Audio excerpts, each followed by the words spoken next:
Midsommar is one of the most unique and terrifying movies in recent memory, and fans have noticed some interesting details since its release. If you're brave enough to watch the frightening flick a second time, you should definitely keep an eye out for these moments. Before the film begins, we see a colorful, folksy tapestry covered with intricate designs. Sure, it looks creepy at first glance, but it's easy to assume that this was simply included to set the mood for the movie. However, if you happen to pause the film and closely examine the tapestry, you'd find that it reveals many important events to come. In fact, much of Midsommar's narrative is illustrated on this incredibly eerie tapestry. On the left, you can see the bodies of Dani's parents and sister connected by a tube, with a skull looming above them, representing their deaths. Next up, a grieving woman and her partner walk with a group of friends to an idyllic community where they're greeted by a crowd of villagers all dressed in white. Finally, there's the dance around the maypole, complete with a few skeletons among the dancers, and the subsequent banquet. You can even spot Pelle spying on Dani and Christian from his vantage point, two people dressed in white diving off a cliff, and a bear near the entrance to the village. In other words, Midsommar basically spoiled its own plot twists, but you wouldn't know it unless you watched the film twice. Even though their deaths are integral to the plot, we only see Dani's parents for a brief moment in the film. When Dani calls them worried about her sister, they're shown sleeping in their bed. On their dresser, you can see a photo of Dani, which just happens to be surrounded by flowers. Upon a second viewing, this instantly calls to mind the later scenes of Dani wearing a flower crown after becoming the May Queen. Some fans have theorized that the flowers actually indicate that Pelle is responsible for the death of Dani's family, and he orchestrated the entire tragedy just to lure Dani into the cult. But writer-director Ari Aster says that this explanation doesn't hold up, telling the Huffington Post, "I can go as far as to say that it's totally incorrect. He is not responsible." However, he did state that the flowers were an important symbol, explaining it was our way of weaving in the idea that whatever is inevitable is bound to happen. Although Dani's parents barely appear in Midsommar, there's a brilliant little detail included in the moment where we see the doomed couple in bed. Hello, you have reached the Arda residence. When their answering machine picks up Dani's call, you can hear their recorded message state that their last name is Ardor. Why is this significant? As it turns out, the Latin word ardor loosely translates to heat or to burn. Not only are Dani's travel companions burned in the sacrificial fire in the final scenes of the film, this fire also represents a sort of spiritual rebirth for Dani. Whether she descends into madness or finally experiences true catharsis after grieving, there's no denying that by the end she has gone through a dramatic change. It seems like Aster chose this particular name to emphasize that Dani's path has been set from the start. In some sense, even before she met Pelle and went to Sweden, it seems that Dani was always destined to be the May Queen and join the Haurga.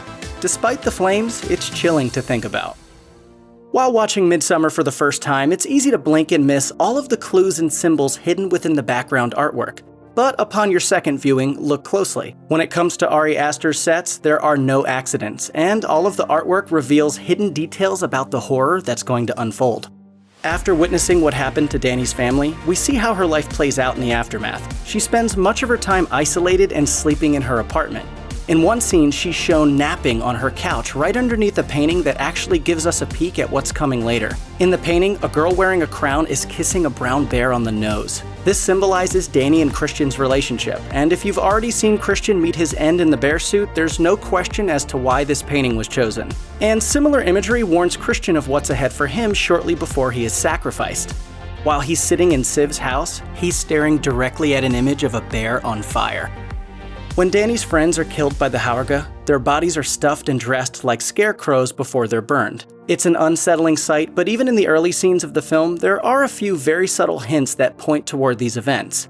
For example, when Dani and Christian are hanging out with Christian's friends before their trip to Sweden, a framed photo of the scarecrow from The Wizard of Oz is visible on top of a refrigerator in the apartment. There's also a stuffed scarecrow doll sitting on top of a shelf. Speaking with Vulture, writer-director Ari Aster said that his film was, quote, The Wizard of Oz for perverts, and during a conversation with The Nerdist, the director said that he noticed, mostly in retrospect, quite a few parallels between his movie and the Judy Garland classic. Both are stories of young women who travel to a strange new world along with several bumbling sidekicks and find themselves during the journey. Plus, the color scheme even changes when Dani shows up in Sweden, switching from darker tones to much brighter hues. When Dani expresses her distress over watching the gruesome Ättestupa ceremony and begins packing up to leave, Pelle steps in and tells her that he understands why it was so upsetting for her.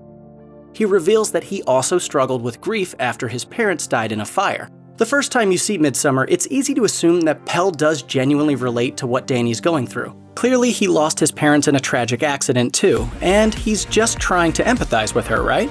But when you watch this particular conversation with the knowledge of the Haurga's traditions of fiery human sacrifices, it opens up new possibilities. Was Pelle telling a half-truth when he talked to Dani about his past? Perhaps his parents really did die in a fire, but what if their death was part of a sacrificial ceremony like the one we saw in the film? Alternatively, Pelle could have been bluffing about his family history entirely. After all, he clearly knew what the rest of his community had in store for his friends, and he was obviously attracted to Dani. Maybe he was trying to exploit her vulnerabilities and convince her that she could trust him. Either way, the conversation takes on a whole new tone. Not long after arriving at the village, Dani and her friends watch the Haurga children play a game they're unfamiliar with. When they ask Pelle, he tells them that the game is called Skin the Fool. Their friend Simon jokes that it sounds precious, and the moment is quickly forgotten. It isn't until later that we realize the significance of this line. Mark, one of Christian's friends, doesn't come across as particularly bright, and he's often the butt of the joke. It's no surprise that he's the first of the group to disappear, and for a while, viewers are left wondering what happened to him. It all makes sense when Josh sneaks out in the middle of the night to secretly read the Ruby Rotter, one of the Haurga's sacred texts. He's shocked when Mark shows up too, but upon closer inspection, he realizes that it's not Mark at all. It's a villager by the name of Ulf wearing Mark's face as a mask. As it turns out, Skin the Fool wasn't just a children's game.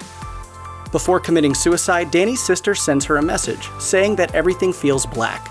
She felt like there was no way out from her suffering, and upon her death, that suffering becomes Dani's burden to carry. And no matter how far she runs, Dani cannot escape the tragedy that befell her family.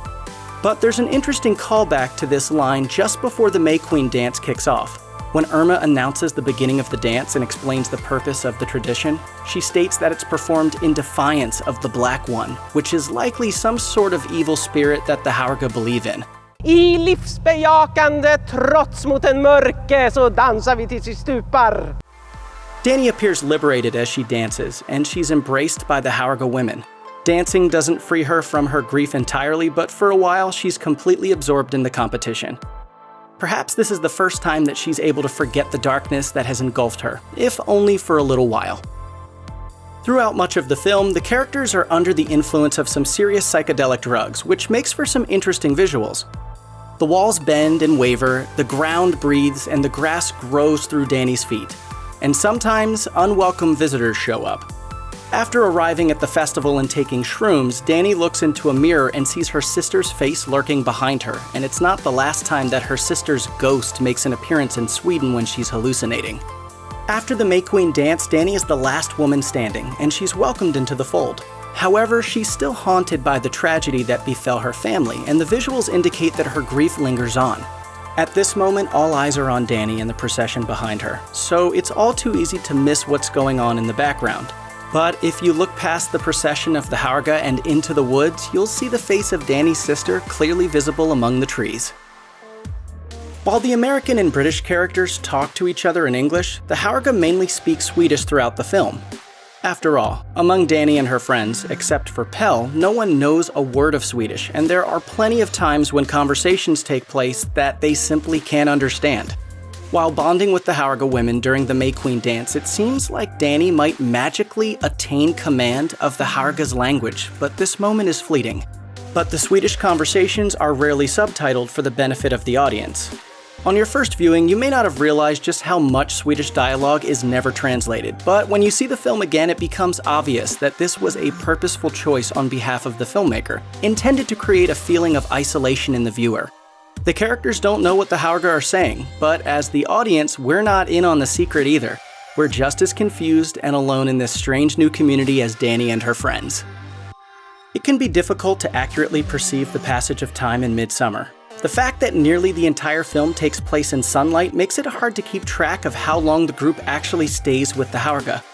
But remember, the festival is supposed to last for 9 days, and although the days seem to blend into one another, Aster confirmed to Digital Spy that the human sacrifice doesn't mark the end of the Midsommar festival.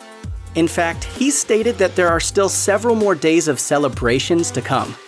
On your second viewing of the film, you might find it easier to separate when one day ends and the next begins, which opens up new questions about what happens after Midsommar's fiery ending.